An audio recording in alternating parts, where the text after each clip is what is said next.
The arrangement of the Qur'an is one of many reasons why Muslims believe that it could only have come from God. In fact, modern research has discovered a remarkable structure in the Qur'an known as ring composition. To demonstrate this, let's analyze the second chapter of the Qur'an known as Al-Baqarah, the cow. This chapter consists of a total of 286 verses. The entire chapter can be divided into 9 groups based on theme. The first group of verses talk about faith and unbelief. This mirrors the theme of the last group of verses. The second group covers God's creation and knowledge. This again mirrors the second to the last group's theme.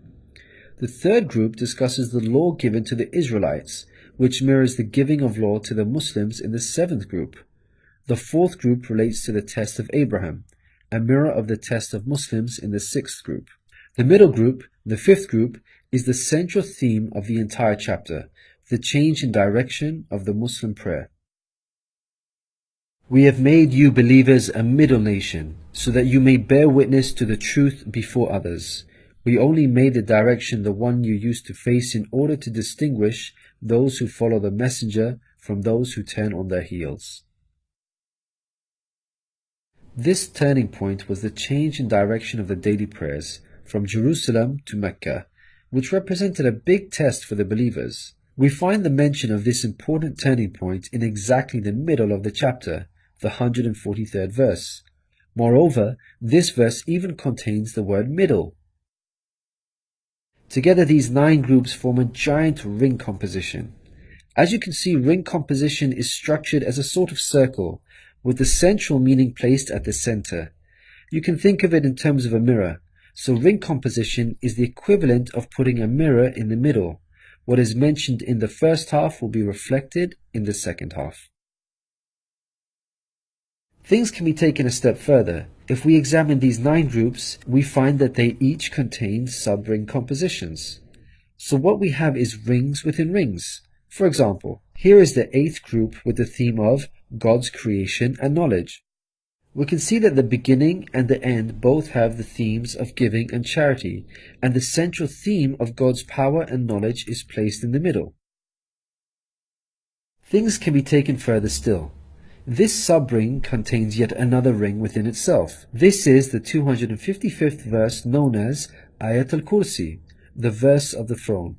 Just like the chapter which contains it, the verse of the throne can be divided into 9 groups based on theme. The first and 9th parts each mention God's personal names. The 2nd and 8th parts both state that God never tires.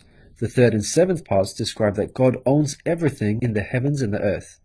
The 4th and 6th parts make it clear that God has total control over us and we are dependent on Him. Notice that the middle of this verse mentions before and after, which could be yet another allusion to the mirroring of ring composition. It's worth highlighting that not only does the verse of the throne contain its own ring composition, but it is also positioned as a sub-ring within 2 larger rings, a concentric ring composition. We can see that this chapter of the Qur'an is marvelously designed, being precisely and tightly arranged according to the principles of ring composition. This precision in arrangement is in fact astonishing when we consider the timing of the revelation of these verses. To appreciate this, let's consider the analogy of building construction. Imagine you had the task of building a house. Rather than waiting until you receive all of the materials and then drawing up a carefully thought out design plan, you instead decide to proceed without complete knowledge of the constituent parts, constructing it piecemeal, adding to it bit by bit as and when you receive the individual materials. What are the chances that this approach will result in a well-constructed house? Unlike an organized approach where each part is placed in its best possible position according to a design plan, instead you have a situation where it seems each part is placed arbitrarily, depending on the order in which the parts were received. In such circumstances, you would most likely end up with a very poorly designed house, liable to collapse at any time. It is highly unlikely, perhaps even impossible, that this disorganized approach would end up with the same stunningly designed house as an organized approach. Yet this is exactly what we find with the Qur'an's structure. The builder in our example is the Prophet Muhammad, peace be upon him. The house that he began to build since its first verses were revealed to him is the Qur'an. The rooms and bricks in our construction example are its chapters and verses. He can never have a design plan in place for the Qur'an because the revelation of many of its verses depended on events that were out of his control, such as the social developments and challenges that he faced throughout his prophethood. For example, believers would come up to him and question him on a particular matter, or his enemies would challenge him. The responses in the form of revelation would then descend on him, addressing the specific situation that he was facing. How could Muhammad have devised such an intricate plan when he could not predict the events that would dictate the revelation of verses? Such an arrangement would have to be planned in advance, but this was not possible due to these events being out of his control. What this demonstrates is that the author was someone who could predict the future. Possessing knowledge of the unseen is a quality of God, not human beings.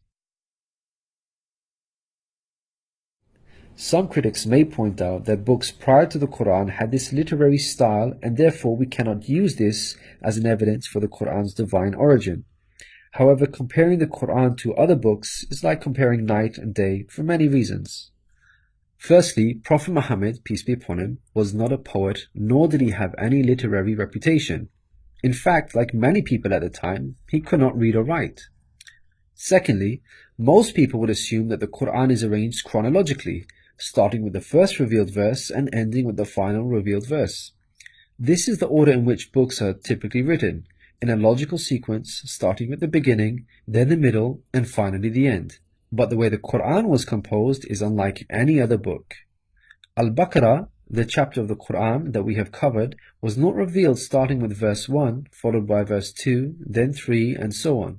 Rather, its verses were revealed out of sequence, over a span of many years, and interspaced with the revelation of verses from other chapters. The Qur'an's unusual manner of revelation makes implementing ring composition much more difficult than conventional books. Thirdly, conventional books follow an editorial process by undergoing multiple stages of editing, which allows the author to gradually refine the text over time. However, the Qur'an did not undergo an editorial process. Prophet Muhammad, peace be upon him, would place the verses in their positions as soon as they were revealed to him. With each new verse, he would not go off and review what had been previously revealed to see where he can position them in order to maintain a ring structure. Rather, spontaneous revelation was immediately followed by the placement of the verse, its position fixed. When we look at the history of the Qur'an's compilation, there is not a single instance of a verse being moved around in order to make it fit a ring composition.